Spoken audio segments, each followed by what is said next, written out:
everyone, Chuck's Guitar Geekery. Today I'm revisiting the Spin-A-Split mod, which I did a video on a few months ago, and now I've done it to 5 guitars. But in that video, and pretty much every time I played that Spin-A-Split, I wasn't quite happy with the taper on it, because I followed instructions for it that I found on a Premier Guitar post on their website that said to use a 500K pot for it. So pretty much, just in a nutshell, to recap, those who haven't seen my previous video, but the Spin-A-Split is like on this Strat style guitar here. I now have just a volume and a master tone, and what was a second tone knob I replaced. It's pretty much, you need a no load pot, that's important, but what it does is you attach the second coil and a humbucker in it, so you have the 4 leads coming off. Normally, if you just want a full humbucker, you solder and tape those two together and that's it. So what this does, when it's all the way up in the no load position, it's just like that. There's no change there, but if you turn it all the way down, it sends that one to ground. So you pretty much have a gradient of single coil to humbucker, and in theory you're supposed to have all the tones in between by turning the knob. But the 500K pot, it seems like all the gradient happens in like the bottom 10%, and then the rest of it, you're pretty much already in humbucker. So in the previous video I did, I received a comment to try 25K or 50K pots. So I figured, hey, that sounds fun. You can find inexpensive pots. I'm just going to go through. I have one guitar with 500K pot doing it. I have another guitar with 250K pot doing it. I have another guitar with a 100K, a 50K, and a 25K. So it's all different guitars, but I've just been experimenting, and instead of taking the same guitar apart 20 times to do this video, I just did it on the different guitars. And let's see how the taper works. So I'm going to start with this one. This one still has a 500K pot in it. So let's see how it works. Like and subscribe, please.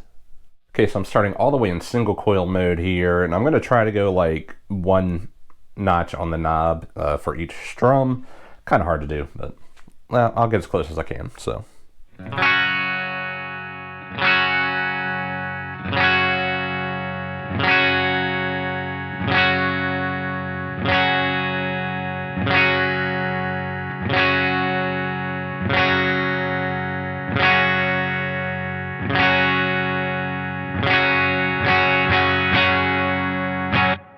all the way to humbucker. I'm going to go backwards now.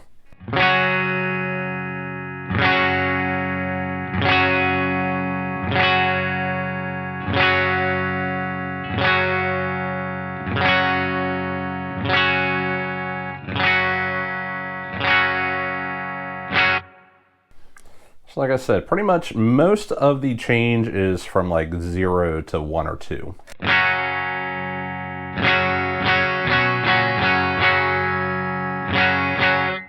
About 2 there, so if you kind of go up from there.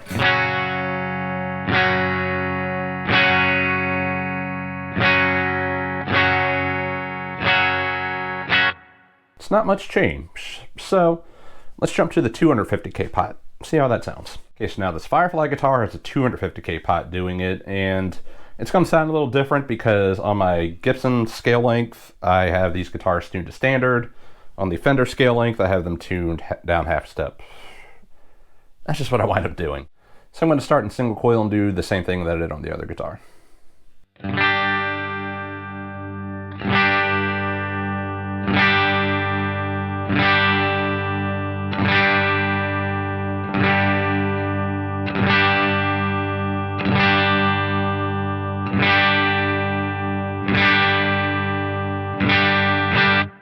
That's all the way to humbucker. Now let's go backwards.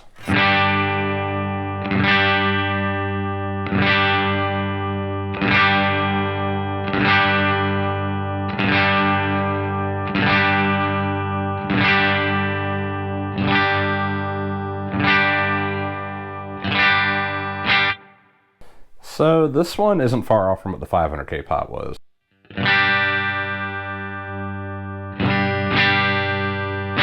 So jumping from 0 to 2 there is kind of the biggest jump.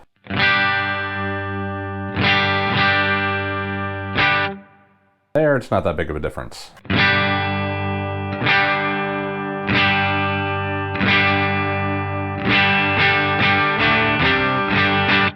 little bit of a difference, not the biggest difference. So Now let's jump to a 100K pot. On this guitar, I've got a 100K pot, and this one's tuned down half a step. So this is when you heard at the beginning there. So.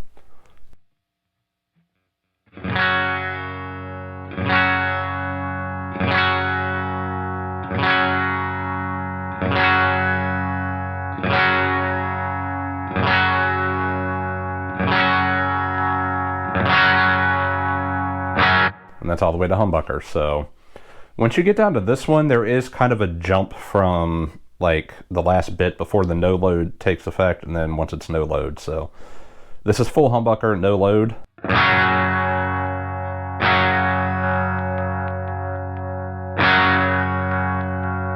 Here there's a bit of a jump there if you turn it fast, but if you turn it slow,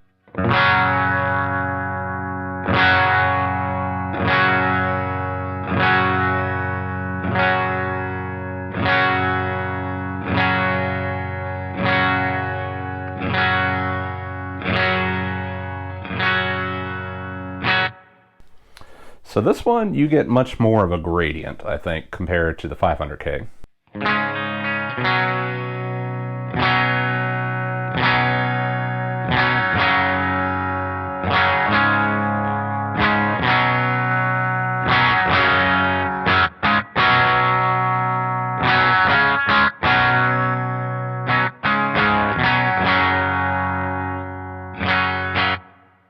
It's a much more gradient along the sweep of the pot here. Definitely better than the 250 or 500K. So let's just jump down to a 50K, see what that sounds like. Okay, so this one has a 50K pot in it on this one here. So let's see what this one does. This one's also still tuned down half a step, even though it's the Gibson scale length. Not quite sure why, but I guess that's the last thing I played on this. So let's see what this does, starting in single coil again.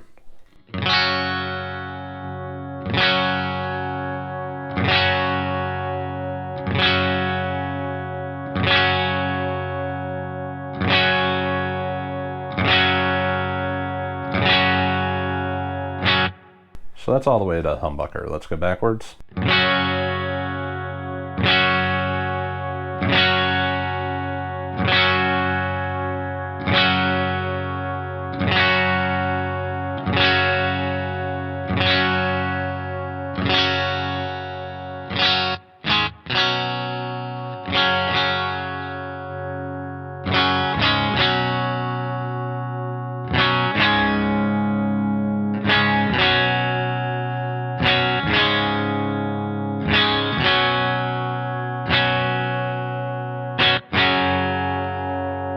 So this one has a little bit of a jump going from the last piece of the pot before it goes no load and then to the full humbucker no load.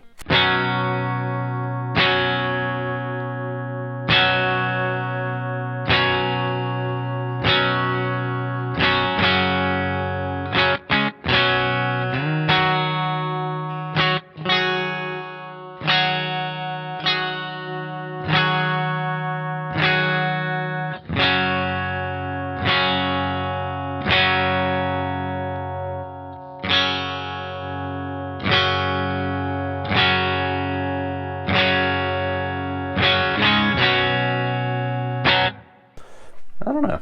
That almost seems about the same as a 100K pot. So now, last, let's check the 25K pot. Okay, so now we're on the 25K pot on this one. So let's see what this one sounds like, starting in single coil, like I did on the previous four.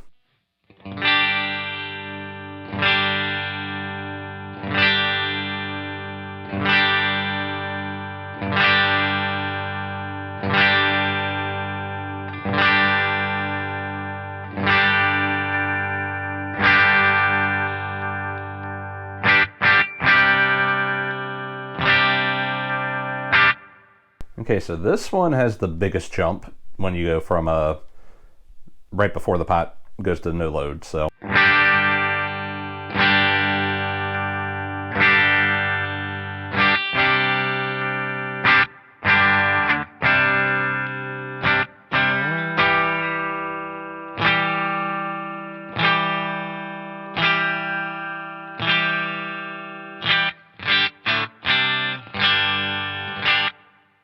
but it seems like this one on minimum kind of gets like the most single coily.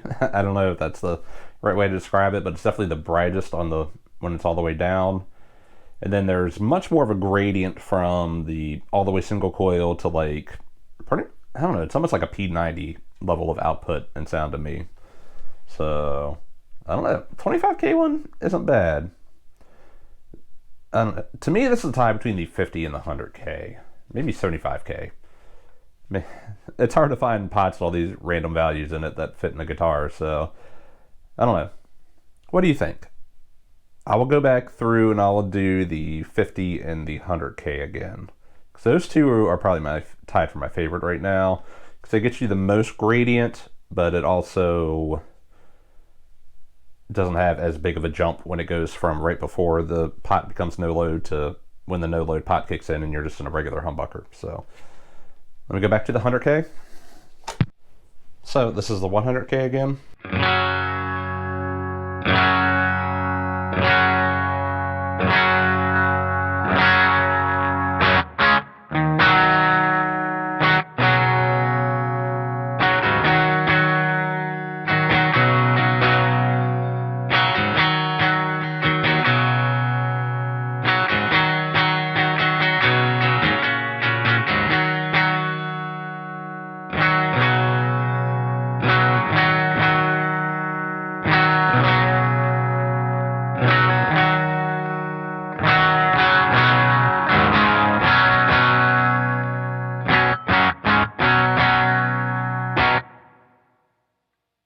I don't know, this one still has a bit of a jump to it.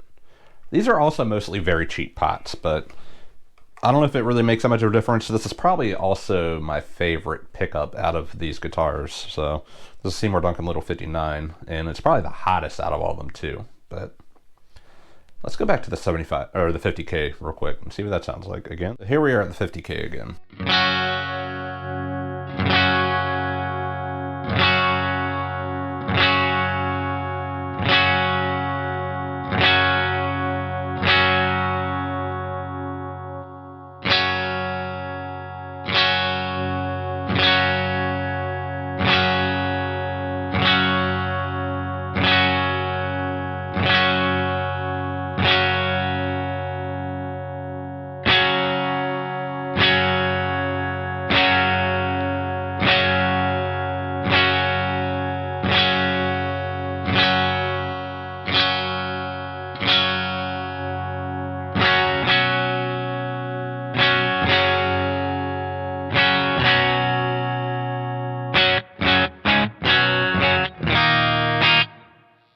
I don't know, I'm kind of leaning towards a 100K taper now.